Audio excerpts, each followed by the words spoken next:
Okay, right.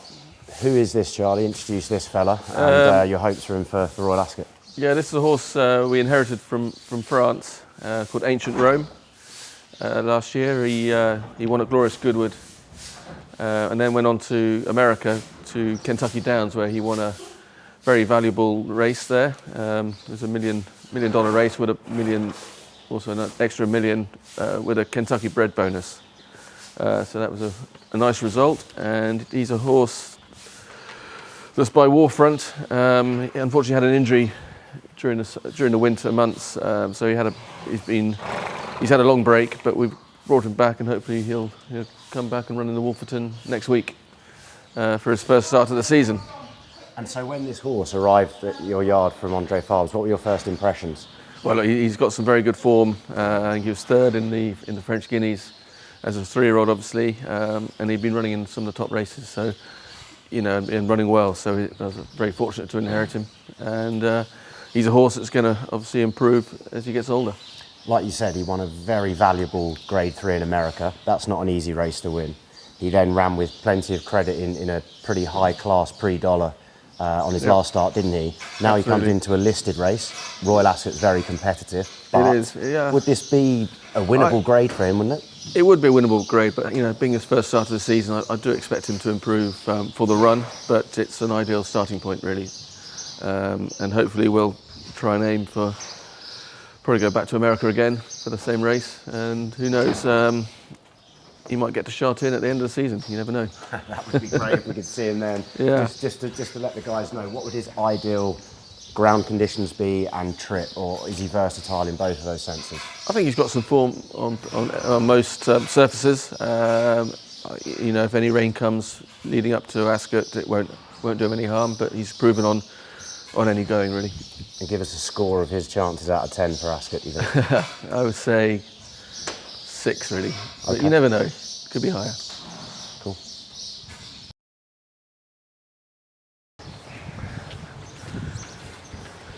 This is Cogitate. You back your head, boy, have you?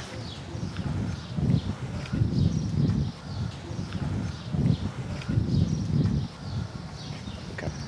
All right, Charlie, who have we got here? This is a horse called Cogitate. He's by Churchill. He won his first start at Newbury, and then we took him to York. He ran in the Acomb there. Probably the occasion just got to him, really. It's not an easy lead up there at York, and second time out, I think it just is an experience told. So we've been very patient with him. Gave him the rest of the year off, and then we brought him back. He ran at Southall, actually, and he was second to a horse called Night Rider, who ran in the Guineas after that. So the form's pretty good. He's rated 93, and we've always had the Britannia in mind, really. And I just didn't want to blow his mark, by running him before. I think it's a better chance of running off 93 than he has 97. So we've been waiting for Royal Ascot with him. In terms of winnable races, I mean, the Britannia isn't high on that list. It's a very difficult race to win. The guys in Hong Kong, they take a keen interest in the Britannia, but absolutely. Boy, it's a hard race to win. Why have you picked that one? Well, it's an obvious race for him, really. He's a progressive 3-year-old. I think the track will suit him. Fast ground will suit him. So, it's always a very exciting race. You get some improving 3-year-olds going through the system, and you need a group horse to win it, that's for sure. And hopefully he's won. Hopefully he is slightly ahead of where he is in terms of his official mark then, and as a progressive 3-year-old. What has he shown you in the last 2, 3, 4 weeks to suggest he's in good form for this? I've been really happy with his work leading up to the race. He lost his way a little bit in the spring with the cold weather and the wet weather. He's a horse that likes the sunshine, and hopefully we've got him spot on for the day. I'll ask you about his markings up there. He's a funny little what's that, a little war scar or a... Yeah, he's just giving himself a bit, just scrape the skin off his forehead. But it looks, it's not bothering him anyway. He's a tough nut. Yeah. Good stuff. Okay, who's this fella, Charlie? He's got probably about the best haircut in the yard. Who looks after him? Doing a very good job, aren't they? This is the Divine Libra. He's by Dark Angel. There's a 4-year-old that's going to run in the Buckingham Palace. I just feel 7 furlongs is his ideal trip. He's off 96, and we've had this race sort of planned now pretty much this season. He'll like a little bit of, if it rains, that won't do him any harm. Like just get his toe in a little bit. But his form's been very good this year. He's won at Chester May meeting, and then he just got pipped at Newmarket last time out. So yeah, he goes into this race in good form. I'm sure he's going to have a very good each way chance. You mentioned the win at Chester. I mean, Chester's probably like Happy Valley and Ascot's like Chartin. You know, they're very different tracks, but is he versatile in the sense of his speed? What sort of track will he enjoy, Ascot? He does enjoy going around Chester, but he's saying that he's got some good form on straight tracks as well, so he's very versatile, and he's, you know, for a 4-year-old, he's still improving.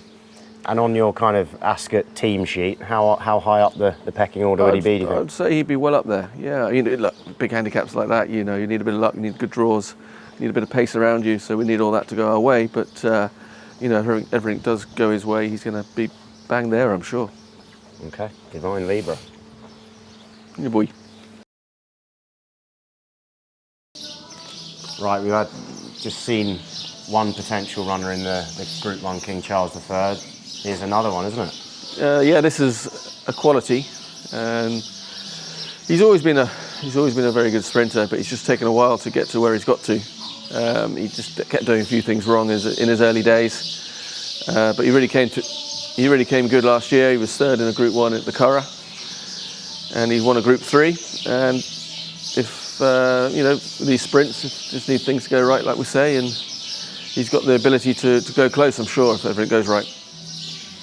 Yeah, you can spring a surprise in those sprints. You know, yeah. You did it last year, and he would need to step up, wouldn't he? But he does need to step up. He's got the kind of speed, has he? Has he got it? He certainly does. Yeah, he's got the ability to.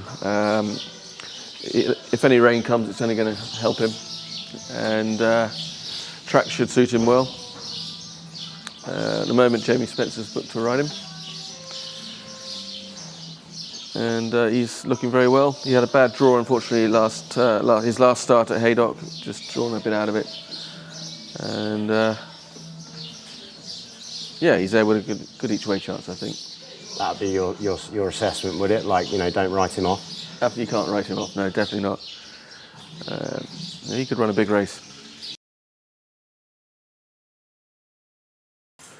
Okay, Charlie, who have we got here? This is a horse called Militus, who's by Magna Graecia, out of a Galileo mare. He won his last start at Windsor. It was on slow ground. It was over a mile, but we're going to step him up to a mile and a quarter. Give him a go in the Golden Gate for 3-year-olds. He should get the trip okay, and his form's working out pretty well from Windsor.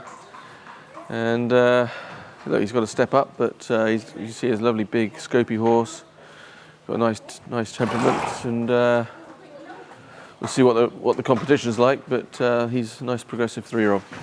Yeah, he's out of one of Coolmore's many Guineas winners. He's you know, by Galileo Dam, and he's pretty much bred to be better than a handicap winner, isn't he? Absolutely, yeah. He's a horse that's going to improve with age. If you get a bit of rain, it's not going to do him any harm, and he's got a nice action. He should handle most surfaces, I would have thought, and he's still pretty lightly raced, and we looked after him last year. And yeah, like I say, he's a horse that was quite green to start with, and he's improved with racing, really. Would it be fair to say we've not seen the best of him, do you think? Yeah. Oh, definitely, yeah. We're only scraping the surfaces at the moment, I think, with him. He's going to make a lovely 4-year-old. And yeah, we don't know how good he is just yet. And where his rating is at the moment, you say you run him in a big handicap at Royal Ascot, which are never easy to win, but where do you feel he is with his rating at the moment? I think, yeah, he's off 89, so he went up a couple of pounds for not running. I think that's where the form's worked out, so he's gone up the ratings without running, which gets us into that race quite nicely, I think, off a nice mark. So I think he'll benefit from stepping up 2 furlongs as well. And the sire is a first seasoned stallion for his age, and I think they'll get better with age.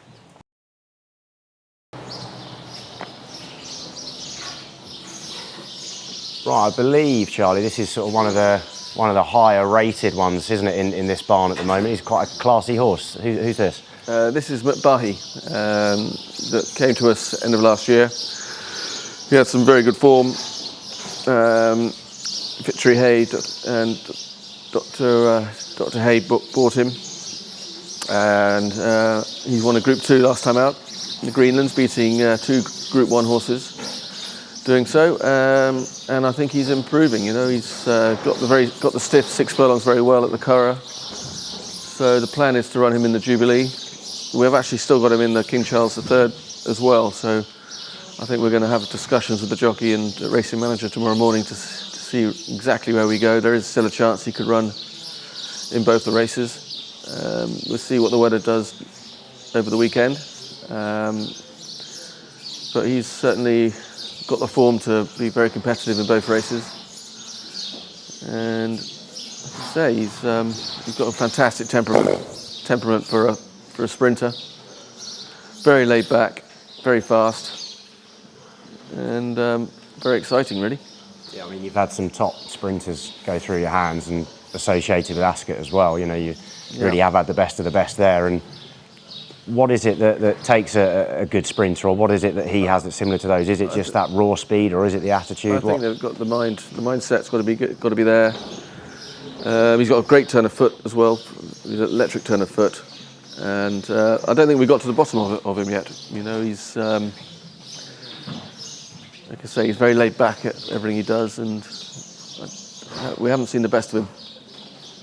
And just to pick through, yeah, as you say, he arrived here.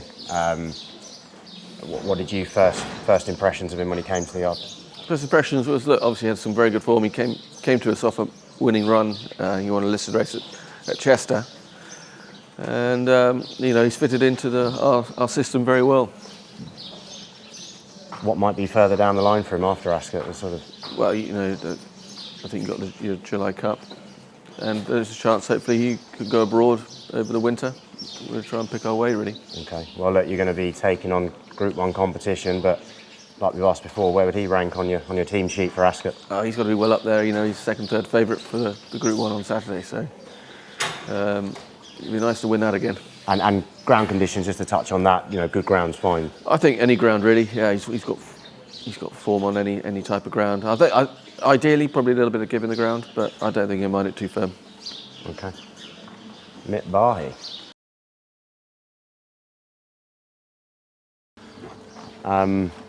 Another good-looking grey and another big handicap to tackle. Who's this one? This is Aratio. He went off favourite actually for the Wokingham last year.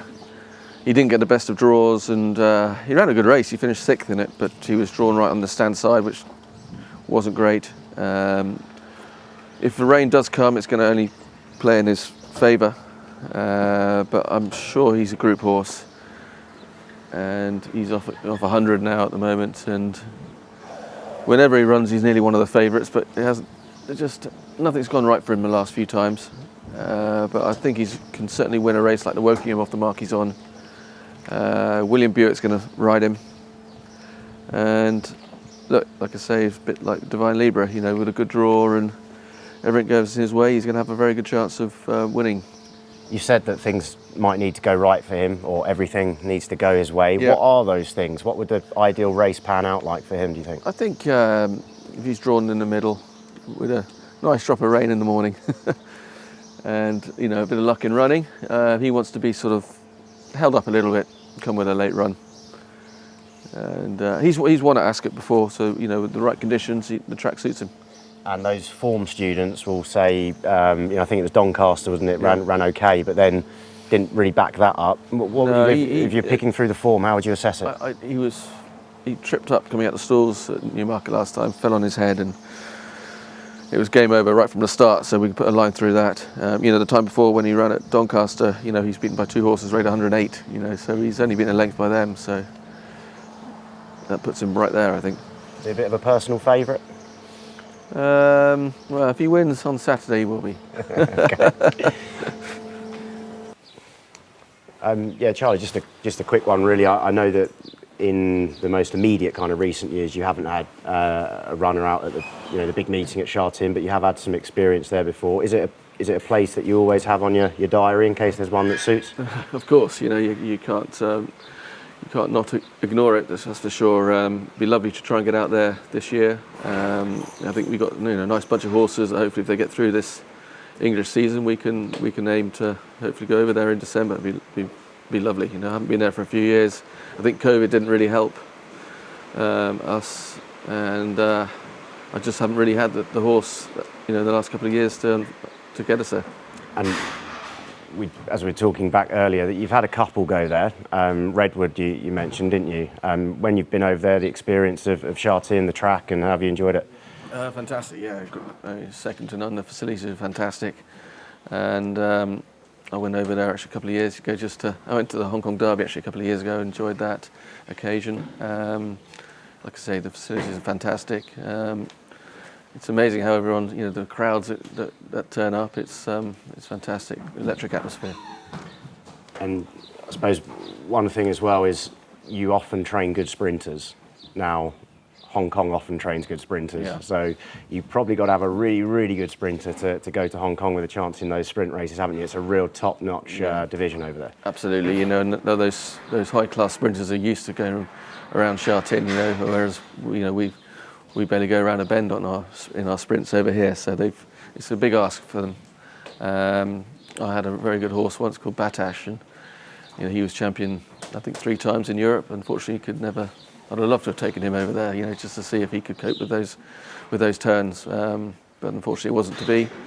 But look, we'll have to try and find another one. Hopefully, Mubahi could be the one. Fingers crossed.